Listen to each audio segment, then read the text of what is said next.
a piece of paper and a writing utensil so that you can write some of the stuff down that we're going to be talking about.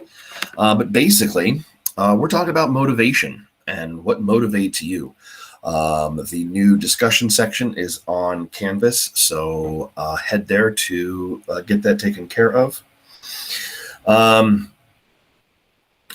Before we get started, I want you to think for a second about what motivates you specifically. And I want you to imagine how your life would be different if some unknown relative died and left you with $10 million. How would your life change? Many of you were probably planning on going to college so that you could study something to get a degree in and get a good job that paid, a lot of money from. Would you still go?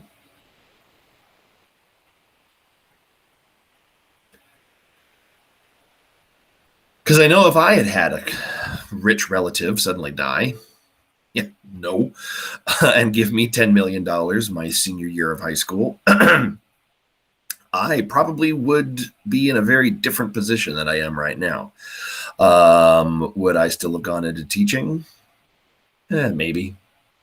Would I be in this instance right now? Most likely not. I probably would have taken a year or two off after my senior year of high school to travel and do fun stuff, and then gone to school. So would have been a little bit different. Is money the only thing that motivates people?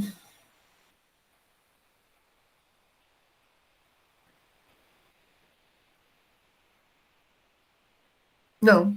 Yeah, there's lots of different things that motivate people. Very, very few people ever attain great wealth. Bill Gates is an exception to that. Gates, the founder of Microsoft, could never hope to spend all of his wealth. Like, he is so rich that he could just spend wildly until the day he died, and he'd still have money left over after he died. But he continues to be motivated to get up every morning and work. The Bill and Melinda Gates Foundation gives out money every single year, millions and millions of dollars, to try to end many things that they see as big problems.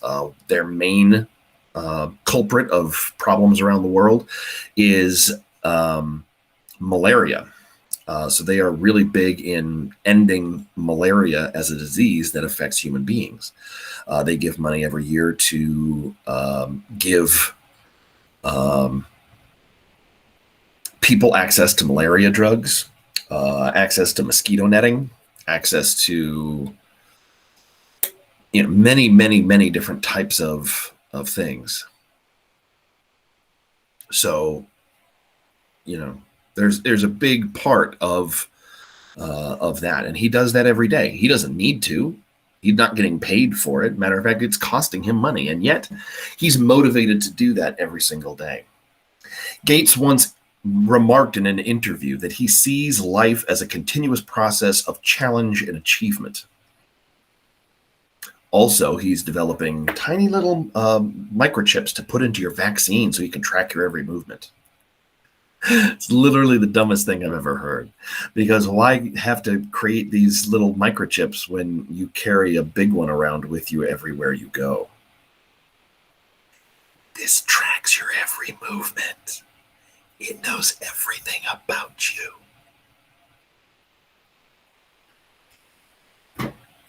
Anyway, motives are needs, wants, interests, and desires that propel people in certain directions. Over the next week or so, we are going to be talking about what drives human behaviors. Why do people do what they do? Okay. We're going to look at a couple of different theories that try to explain motivation. We're also going to be taking a look at human emotions as a drive for what we do as well. So the first set of theories that explained people's behavior is instinct theory.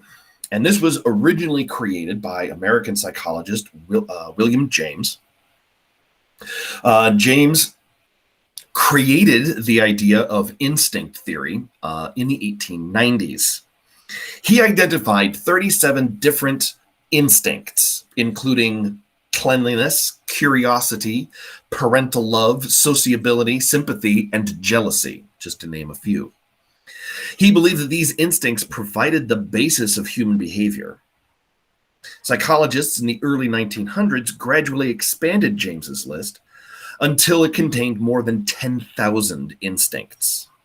Now, what is an instinct? Well, an instinct is inherited, innate, and not subject to reason. One of the best examples in the animal kingdom that I can think of in the field of instincts is the salmon. The salmon is a fish. It's a delicious fish, but it is a fish. It is born in like a gravelly riverbed.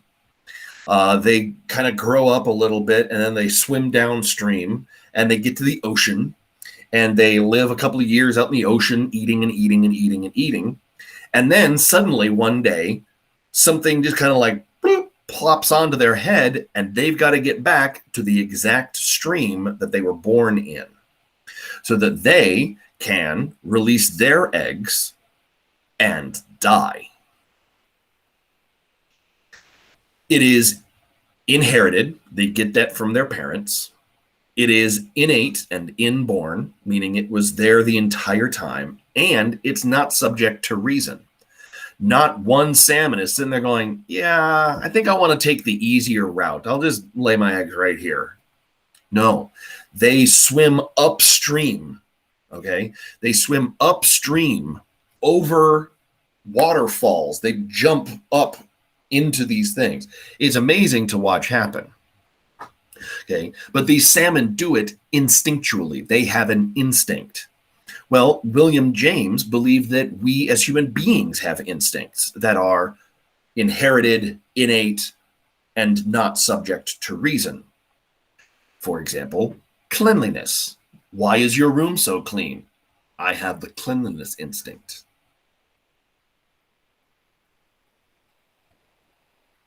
Does that make sense? A cleanliness instinct? You have some kind of unreasonable want to keep things clean? No, I guess so. We didn't have any other explanation for it. And so we just began to keep explaining things. Why do you drink coffee? I have the coffee drinking instinct. Why do you wear glasses? I have the glasses wearing instinct. This isn't an explanation. This is just a label. And that's exactly what they were doing. They were labeling behaviors. They weren't explaining anything. They weren't talking about why we were doing a certain thing. We just said, yeah, you have that instinct, and then moved on with our lives. And a lot of people said, this is really ridiculous. We can't have this many instincts. Okay. Most psychologists today, we believe we have very, very few instincts. An example of an instinct would be the sucking reflex. Okay. Baby's got to eat. You can't teach baby how to eat. The baby just got to come out knowing how to eat. And thus the sucking reflex. Some psychologists also characterize hunger, thirst, and keeping warm as instincts because we just do them. When we are hungry, we seek out food. Okay. Evolutionary psychologists believe that such behaviors evolved because they promoted the survival of the species. Okay. We eat because if we don't eat, we will die.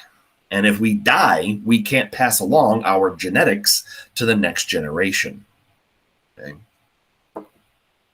So others believe that helping, aggression, and even mate selection is instinctual and genetic. Okay. They believe that we have an innate desire to create offspring, okay, so that our genes will survive in our children. And they're not wrong. They're not wrong. You might not be thinking, oh, I totally want to have a kid, but your genetics, your DNA is screaming that out and will until your dying day. Even if you're like, no, I don't want kids. You consciously don't want children. And I'm not trying to, shame you into, yeah, you're right, I do want kids. No, you don't have to have kids. You don't. Miracle of miracles. Thank you, contraception. But every single thing in your genetic makeup is pushing you to that. That's what it's doing, whether you want to or not. Okay. Freud, we'll talk more about Freud in our next unit about personality, but Freud believed that we actually have two different types of instincts in us. First was what he called survival instincts, which he called eros, things that kept us alive, kept us breathing, kept us eating, kept us doing all those things. He also believed that we had death instincts, which he called thanatos. And thanatos is the idea that we would give up life and let ourselves die. Okay, suicidal tendencies. And not even necessarily suicidal tendencies, but just risk-taking behaviors. That's your thanatos trying to kill yourself. Why would you jump out of an airplane? Well, you have the death instinct and you're trying to die. You're trying to find a way of dying. But your eros always pulls the cord and the parachute pops open and you live. I believe that that's a hot pile of garbage, but that's because it's mostly, comes from Freud and doesn't make any sense whatsoever. But again, we'll talk more about Freud and where all of these things come from in a later unit. Okay. He believed that these instincts resided in a very, very I don't want to say basic part of us, but one of the original parts of our personality that he called the id. Now, the id is obsessed with two things, sex and aggression. Okay. Those are the two things the id cares about. And so that's where these eros and thanatos instincts are coming from. Instinct theory itself is going to fall out of favor by the 1920s. Lists identifying thousands of instincts, again, just labeled the behavior instead of actually trying to tell us where it comes from. Where did this behavior come from? I don't know. I have the instinct. That's not really all that helpful. Okay. In its place, we're going to get another theory. And this theory is from an evolutionary point of view. And this evolutionary psychology is kind of stuck around for a very, very, very, very long time. Evolutionary psychologists like this guy, David Buss, believe that evolution determines human motives because natural selection favors behaviors that maximize reproduction. Okay, so we do things on a daily basis so that the genetic makeup of who we are, our DNA itself, can survive into the next generation. Because when you have a child, half of that DNA belongs to you, and the other half belongs to the other parents. Okay, and evolutionary psychologists firmly believe that a lot of the things that we kind of take for granted as this is where the way things are there because of evolutionary pushes to reproduce and have children. Okay, for example, evolutionary psychologists firmly believe that most fear comes from an evolutionary standpoint. Okay, we fear things that would kill us because we are descendants of the people who were afraid of those things. Okay, if you don't like snakes, guess what?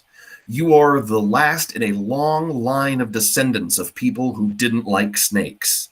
They stayed away from snakes, and they didn't get bitten by snakes, and they lived to have children, and their genetics got passed on, be afraid of snakes. That's where these fears come from. We have a fear of snakes because of the fact that one day two cave people are sitting across from one another. One person was like, I don't trust that thing. It's slithery and slimy, and I'm going to stay away from it. And the other guy's like, nah, it's just a little pussycat. Look. And then it got bit, and then it died. That person didn't have children.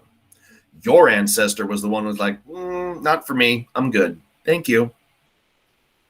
You are also addicted to things like sugar because your ancestor found the sugar to be able to fuel themselves to have children. Okay? The reason that we like sugary foods is evolutionary, because it provides a lot of calories and it tastes really good. Why does it taste good? Because we need it. We need it to survive. But we eat it in gigantic excess now, like way, way more than we could possibly ever utilize, which is why we're getting fat. Evolution. It explains a lot. Evolution can also help to explain why people choose their, and this is going to be, I know it's really clinical for me to say it, but a mate, okay, their significant other. Why do people choose that? Well, according to a survey that evolutionary psychologists did of 10,000 men and women from 33 different countries on 6 different continents, so they got a wide variety of cultural backgrounds. They tried to make sure that it wasn't just, oh yeah, all Europeans are this way, but everybody else is different. No, this was from every single continent except for Antarctica, because nobody lives on Antarctica because it's so cold there. It's like Texas. Anyway, what they found in this survey of mate selection was that males are looking for someone who is in good health and young. Now, evolutionary psychologists can explain that by saying, yes, males want a young and healthy mate because young and healthy means lots of potential children. Okay, so why is it that there's always these young, very, very healthy looking people on the covers of magazines? Why do they airbrush out all of the defects? Because you don't want to mate with someone who can't have many, many children as a male, according to evolutionary psychologists. Okay. Otherwise, why wouldn't, old sick ladies be on the cover of Vogue?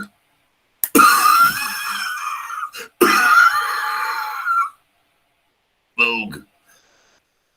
Nobody wants to see that. Nobody wants to see somebody sick and dying. Okay. They want youth and health.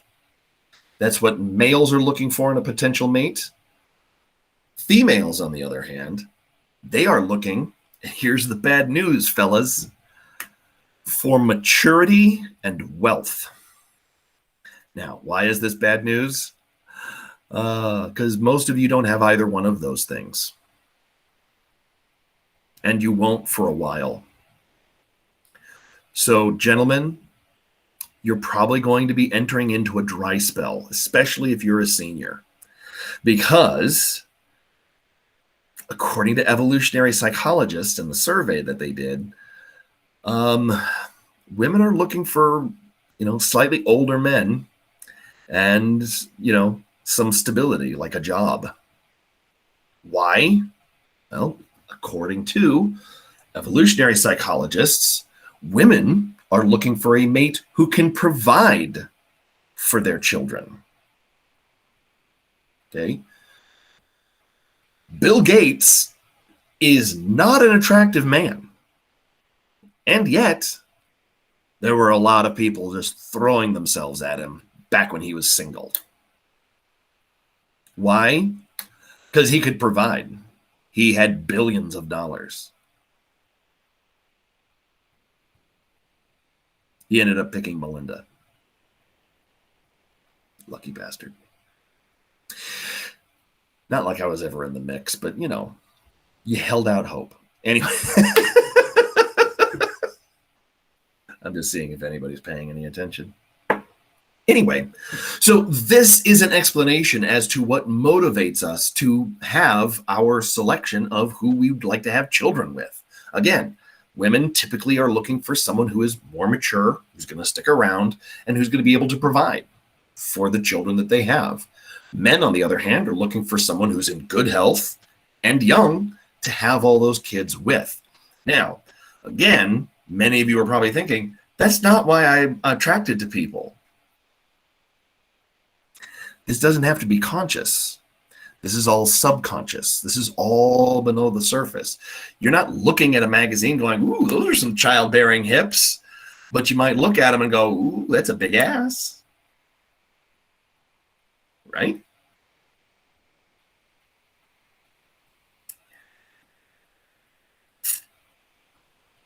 Bet you could have lots of kids. Think about that the next time you're looking for an accountant on TikTok. Anywho,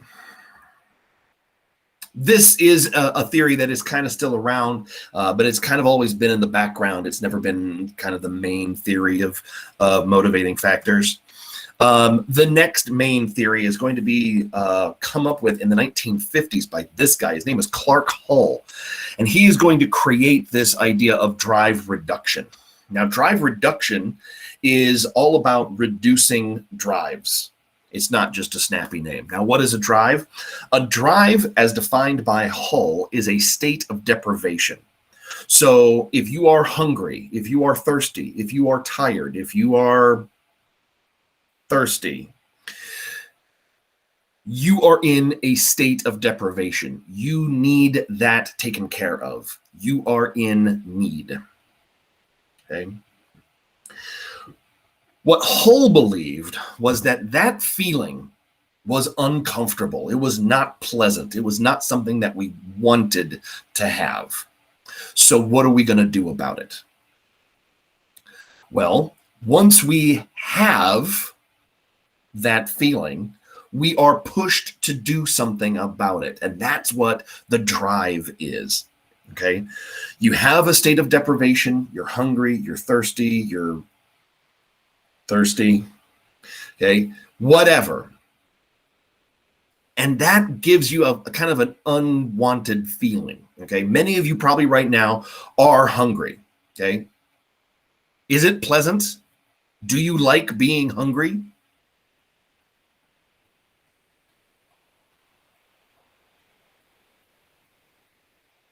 Yeah, no, nobody likes being hungry. Otherwise, we'd be hungry all the time. We'd probably starve ourselves to death. Ooh, I'm hungry. I like this. Nobody does that. Nobody. Everybody fights that hunger. Okay. And when you start getting hungry, you have this feeling inside that you just, it's hard to explain, but it's a state of tension, according to Clark Hull. It's a state of tension, a bodily tension that you don't like, and you want to get rid of this tension. And so you seek out food and you eat it, and then that tension goes away. Drive reduced. And you are back to a balance. The balance he called homeostasis. Homeostasis is the idea that you can kind of come back to that middle ground and be able to go back to performing at your most efficient. Okay, you are doing the best that you possibly can at that middle place, that homeostasis. When you start, your blood sugar starts to drop, you start getting hungry. That pushes you to engage your drive, which you eat, and that brings your blood sugar back up, and you feel better, and you can go back to doing what you were doing before. You're thirsty, you start getting that dry feeling, you're like, oh God, I need something to drink. Nobody likes that feeling, so they go out and they get something to drink, and then they feel better, and they can go back to doing what they were doing. Homeostasis is that perfect place right in the middle, and we're always fiddling with things, whether it be room temperature or thirst or hunger or whatever. Okay. Sleep is another big important one. Okay. All of these things bring your body back to that balanced point so that you can continue to do what you were doing. Now, according to Hull, we have primary and secondary drives. A primary drive is innate, inborn, and physiological in nature. Hunger, thirst, warmth, sexual desire, all of those things are things that we feel physiologically, and they drive us to action, okay, no matter what it happens to be. Secondary drives are psychological in nature, and they are not inborn. They are something that is learned. It is oftentimes cultural. Nobody is born trying to be wealthy. Okay, babies could care less about, dollar bills or anything. They just look at it and go, that's neat, and they move on with their lives. They don't care about it. They're not going, ooh, here's $1, put that in my wallet. They don't care. That's something that we learn later. Typically, these are things that will lead us to those primary drives, okay? Wealth allows for people who are hungry to eat. So that's what makes it a drive in and of itself, okay? I work so that I can get money, and I use that money to buy food so that I can eat, because I like to eat. I don't know if you've noticed, but I like to eat, okay? So secondary drives are associated with those physiological things, but they are psychological in nature. We don't need money in order to survive, but money makes surviving a hell of a lot easier. Okay. So as a result, that push, that motivation to become wealthy becomes a drive in and of itself. Okay. And this was the main theory for about 10 years, this idea of reducing drives and returning to homeostasis. The way it got out of favor was with one experiment. Now, in this experiment, what they did, what Harry Harlow did, Harlow was the psychologist who did this experiment, was he wanted to see if we really were driven by our survival needs, or if we were not driven by our survival needs. Because according to Hull and drive reduction theory, we want to make sure that we are getting our survival needs met. Everything else is secondary. It doesn't matter. So this experiment was what he set up. He took a baby rhesus monkey away from its mother right at birth, and they gave it the choice between two surrogate mothers. Mother on the left is made of chicken wire and has a bottle attached to it. Mother on the right is made of terry cloth and has no food delivery device attached to it at all. Both have warmth, so it's not getting warmth from the terry cloth, which is like a towel. Okay, so it's basically chicken wire wrapped in a towel. It's not getting any warmth from that it wouldn't be getting from the other one. The only difference is food, not food. And which one did the monkey choose? Well, the monkey overwhelmingly chose the soft terry cloth mother and not the mother with the food. Okay. Drive reduction theory says we become attached to our parents because our parents are the source of food. They're the ones that fed us. Therefore, we're going to go with them. Okay. It's that idea that, every little kid can be lured into a van, a windowless van, by just a candy bar. Hey, I got a candy bar for you, kid. Oh, okay. You got food. I'm going with you now. Okay. That's what drive reduction theory basically says. And what Harlow found was that that's simply not the case. We don't simply go where the food is. We need to have what he referred to as contact comfort. Okay. Even though there is no need, it is not necessary for our survival to feel contact comfort, we still seek it out, and we will look over food to get it. Okay, so it's a very, very interesting way of being able to completely and totally disprove an entire theory with just one experiment. Yeah, I can only imagine the profanity-laced tirade that came out of Clark's office when he was reading all about that. Dang it! Oh, come on! A monkey? Yeah, monkey just undid your entire theory. So, that's good. Okay. So if that's not what drives us, what does? Why do we do things? What gets us out of bed in the morning? What moves us to take one class over another? What moves us to try to get a better grade in another class than another? Why? Why do we do these things? Well, the theory that we've got now is what we call arousal theory.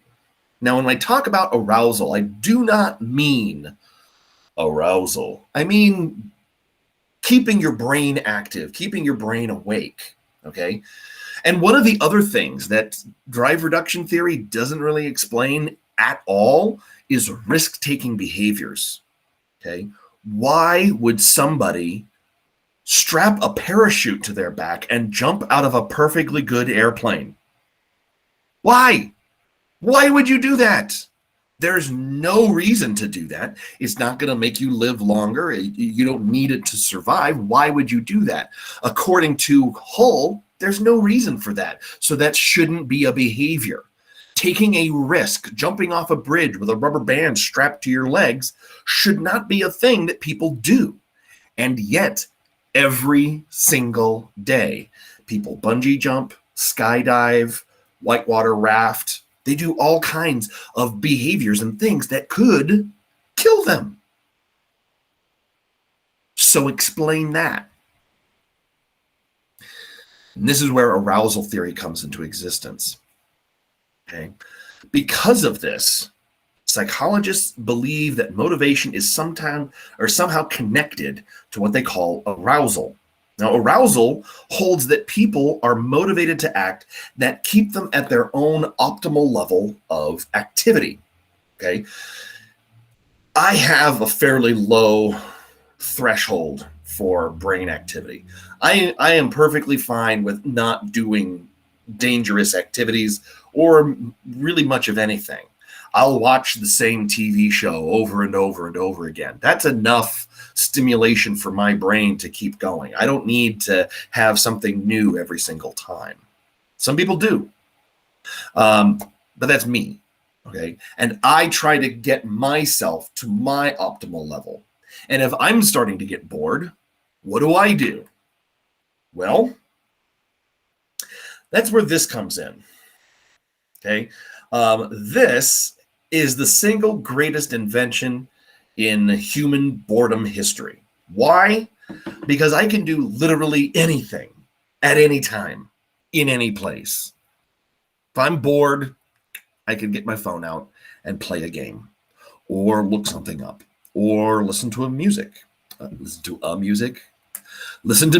watch a video. I can do anything to alleviate my boredom. If I'm stuck in a line, I can get my phone out and I can start doing something. Okay. Why is it that every time I go to Disneyland, my phone dies halfway through the day? Because half of the time that I'm in Disneyland, I'm on my phone because I'm in line waiting to get to Pirates of the Caribbean. As soon as I get to the ride, phone goes away and I'm enjoying the ride.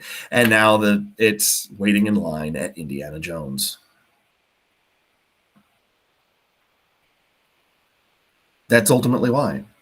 Now, what did we do before this? Oh, I got bad news. Nothing. We did nothing. We stared at the four walls around us like peasants. Okay. I remember going to the grocery store with my mother. Wow. Bored. Just following behind her. Are we almost done? No, I got to get 5 more things. Ugh, this sucks. Okay. Waiting in line at the bank. Nothing. Just waiting. But now if I'm at the grocery store and there's one person in front of me, booyah, time to play my game. Ooh, hey, what's going on over here? Ooh, looks like Texas is just getting out of their icy tombs. That sucks. Ooh, airplane shed a bunch of airplane parts over Denver. That's pretty crazy. Oh, look, I'm next in line. Put the phone down and get back into line. I am alleviating my boredom by keeping my brain active in any number of different ways. Okay. So we seek out things to occupy our mind so that we don't get to that point where we are falling asleep. Okay. So if there can be under arousal, can you be over aroused? Yes. Over arousal can actually hinder performance. Okay. We're always trying to get at an optimal level. Okay. And if you've ever been in an instance in your life where you've been kind of like stuck in one place and you couldn't move because your brain was just trying to take everything in and you just couldn't understand what was going on and you needed to move, but you couldn't, your brain was over aroused. You needed to calm down, slow down, take it down a notch to get your brain back into a place where it could actually do something. Okay. Over arousal. Research has actually suggested that 75 to 85% of soldiers in combat don't actually fire their weapons because they are so over aroused when the battle starts. They just kind of freeze there, going, and they don't know what to do. There was actually, I don't want to say it was research, but they dug up a Civil War battlefield, and what they found was that there were people who were standing on the front lines who were shooting their guns, but they weren't actually shooting. They would load it, they would hold it up, they thought they shot, and they would just load it again. And there were some guns that were loaded with 5 or 6 bullets deep in the thing. They just crammed them in there. All right, keep going. They were so over aroused they didn't realize they weren't shooting their gun, which is crazy because it's a gun. It's not like it's, it's a silent gun. No, it's a friggin' musket. The thing explodes in your hand. You're going to know it when it happens, but you're just so over aroused. Your brain's not operating. You're just falling back on your training, and your training said, load the gun, stupid. Okay. This can interfere with intellectual tasks. Okay. If you're one of those people that become kind of over aroused at a test because, oh my God, it's a test and this is important, and suddenly your brain freezes, calm down. Just relax. I know it's easier said than done. Believe me, I understand. It's easier said than done. But you're not doing yourself any favors by freaking out. So just take a deep breath. You're going to get through this. It's going to be okay. Okay? It can also interfere with athletic tasks. So if you've ever been, in the middle of a game and suddenly you're kind of stuck there and you're like, what happened? They just dribble all around you, or, they throw the ball right past you or whatever. Your brain was probably a little over aroused at that time, and you need to bring it back down and focus on what you're doing. That can happen a lot, especially when you're, in front of 55,000 people who are screaming. It can happen. Okay. I'm no longer the starting pitcher of the Seattle Mariners. Boy, that'd be depressing. They'd have to be, well, I was gonna say they'd have to be pretty low on the thing, but they don't actually care about winning, as evidenced. But something that I read over the weekend. Yeah.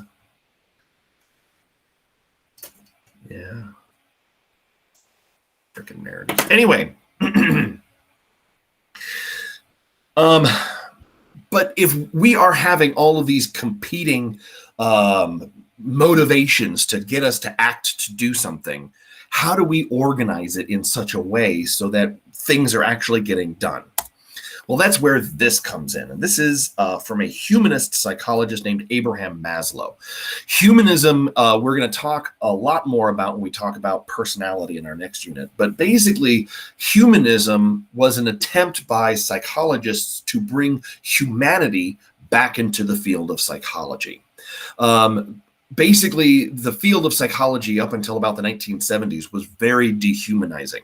It was a lot of Freud, and you're controlled by your unconscious thoughts and desires. And there's also behaviorism from people like B.F. Skinner saying you're controlled by positive and negative reinforcement. And these two things basically take all free will out of your hands, and they give it to these other things. So we're not controlled by ourselves, we are controlled by these outside forces that we don't have any kind of control over. Humanisms wanted to bring back the humanity to this. And so they do this through a number of different ways. This is one way with which they organized the idea of being motivated. Okay. So Maslow's hierarchy of needs is very, very important because it shows to us how we can use these motivating things to do them efficiently so that we actually get to where we're trying to go. And he did it in the form of a hierarchy. A hierarchy is, lots of things at the bottom, few things on the top, food pyramid type of a thing. That's a hierarchy, okay? You get it? Okay.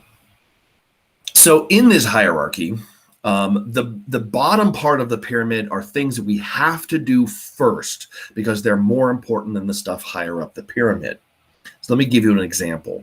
Let's say, for example, that you want to get a good grade in this class.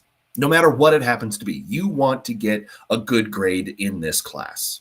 First of all, congratulations on choosing the right path. But how do we make sure that we can achieve that goal? Okay, if that's our goal, how do we make sure that we achieve it? Well, if we're doing it through Maslow's hierarchy of needs, we have to start at the bottom. And at the bottom are our physiological needs. These are things like hunger, thirst, warmth, shelter. If we don't have those things taken care of, will we be able to go up the pyramid? No. Because do you care about your grade in this class if you haven't eaten in 2 weeks?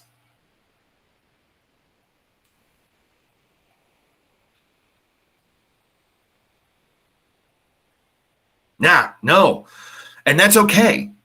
I don't take that personally. If you haven't eaten in 2 weeks, you're probably only concerned with eating. You don't care about anything else, let alone my grade in my psychology class. That doesn't matter. That goes away. So we have to focus on that first. Once we have our physiological needs met, okay, that's the first step of the pyramid, we move on to the second step. And this is safety needs. The need to feel that the world is organized and predictable, to feel safe, secure, and stable in that world. Okay, again, going back to that example, if you are trying to get a good grade in this class, but you're worried that you're going to be jumped on your way home from school, do you care about how you did on the test today? No. I'm thinking about what's going to happen to me on my way home. Am I going to live to see tomorrow? That's a more pressing issue, and it goes on the second step of the pyramid. Okay. So once you have your physiological needs met and your safety needs met, you can move on to the third step in the pyramid, which is belongingness and love needs. Now, these are psychological needs. They're no longer physiological in nature. This is the need to feel like you are cared about and loved, to belong and be accepted, the need to avoid loneliness and alienation. Okay. Now, this is where things start getting more complicated because this is something that your teacher actually has control over. I don't have control over whether or not you eat. I mean, I want you to. I don't wish you to not eat. I want you to eat. Please eat. And I don't want you to not be safe. But there's realistically almost nothing I can do about that. Okay? I can try to keep my classroom safe, but if you're worried about what's happening at home or on your way home, I'm not following you there and I'm not going to be staying with you. I'm sorry. But here's where I actually can have an impact. Because if you don't feel like you belong here, or if you don't feel like you are cared about, how much effort are you going to put into succeeding at this class? You've all had those teachers that could care less whether or not you are here one day or gone the next. Did you succeed in that class to the level that you wanted to at the very beginning? Think about that. Did you succeed to the amount that you wanted? Or did you resent the fact that this person doesn't even seem to care if you live or die?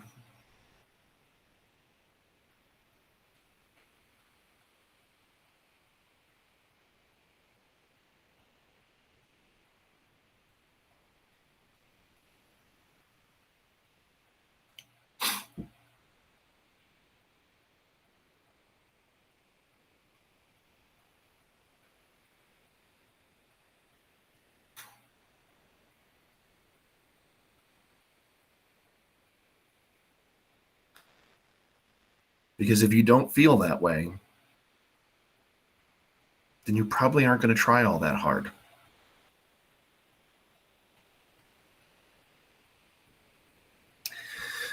Which brings us exactly.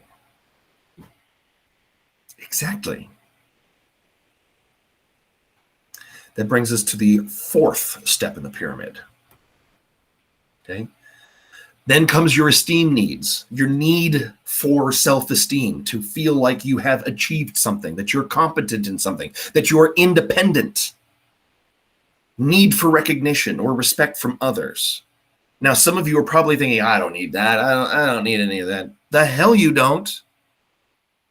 We all need those things to feel like we have succeeded, to feel like we are actually competent with what we are talking about. We all need that feeling. And if we don't reach that feeling, we can't get to that highest level of being all the you that you can be. You can't get there.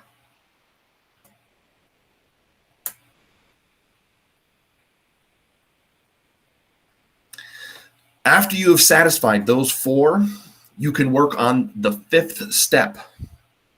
That last step is that self-actualization, being all the you that you can be.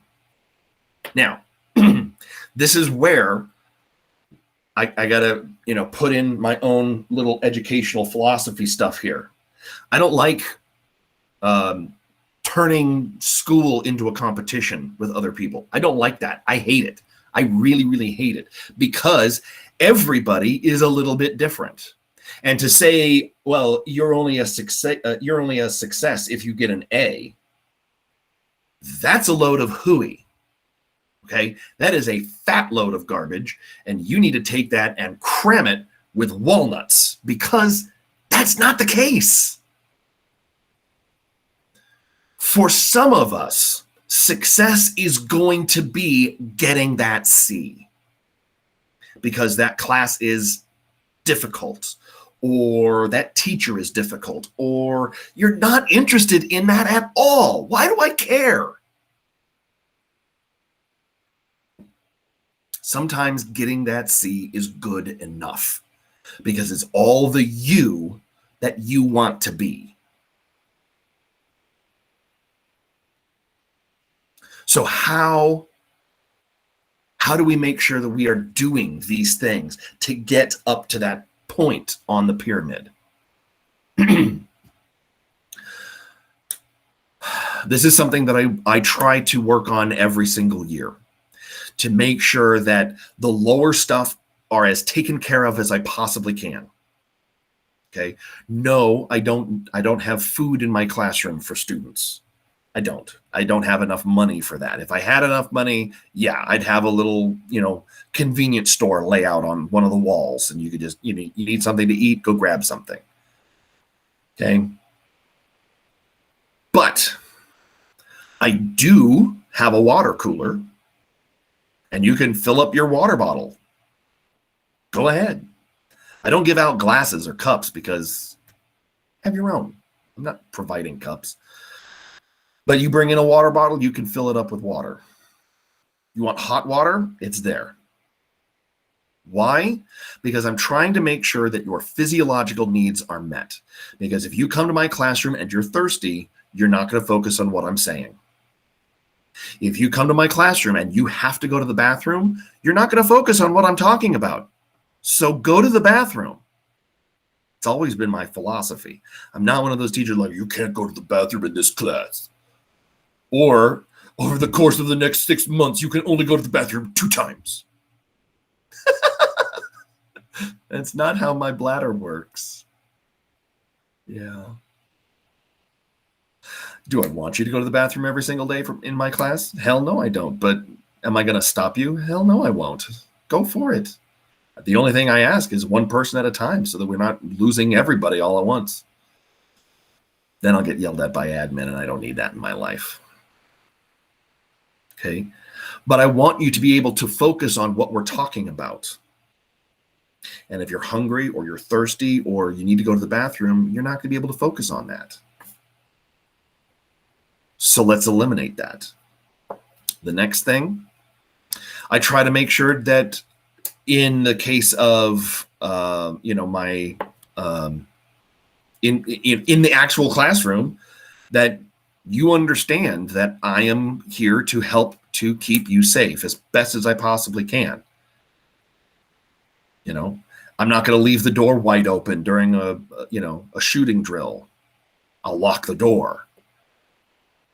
Okay. I'll do the best that I can at keeping you as safe as possible. Okay. If someone comes into my classroom looking to fight you, I have a 2x4 with their name on it. I call it the Board of Education.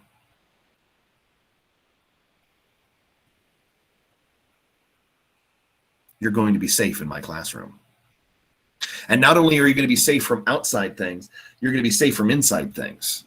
I don't like it when people are making fun of other people. At least, not like you mean it. I'm okay with gentle ribbing, but I don't like it when people are just like bullying. That's not okay. That needs to stop.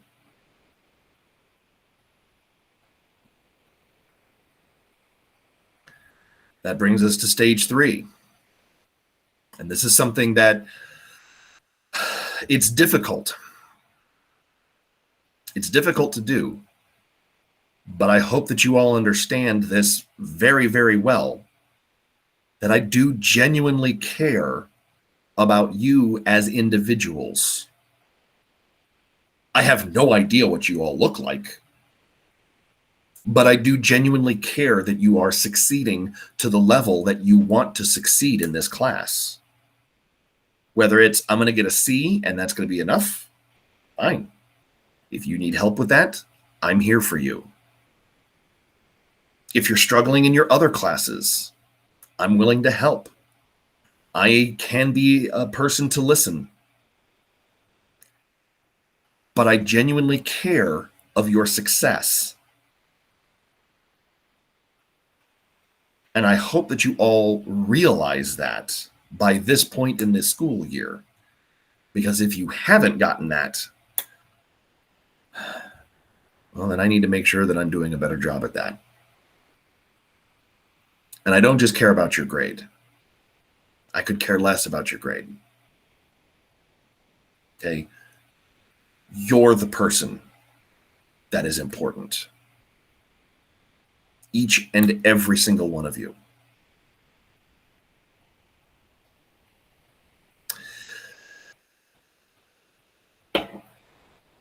That leaves us with the last step, and that's you. You need to understand that you are capable and competent enough to be able to do what I'm asking you to do. I'm not asking you to do things that I don't think that you can do. I don't set you up for failure. I set you up for success so that when the success comes, you can feel that success and you can feel confident in your own abilities. Because I'm trying to get you to the top of this pyramid. I want you to be all the you that you can be and nothing less. And I try to do that every single day.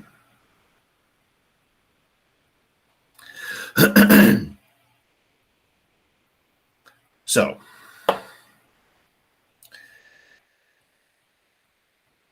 if we can't satisfy something at the bottom of our needs, we have to get that taken care of. And what happens if someone is at that self-actualization? They are succeeding as much as they possibly can. And then suddenly they lose their job. They lose everything. Their house burns down, whatever. Well, they don't have to go all the way back down, but they have to get that taken care of. And self-actualized people are typically pretty capable of being able to get that taken care of pretty quickly and easily. They don't usually let it just sit there. Well, I'm at the top of my own, abilities as a human being. I don't know how to find a place to live. People find a way. All right. That is where I am going to start.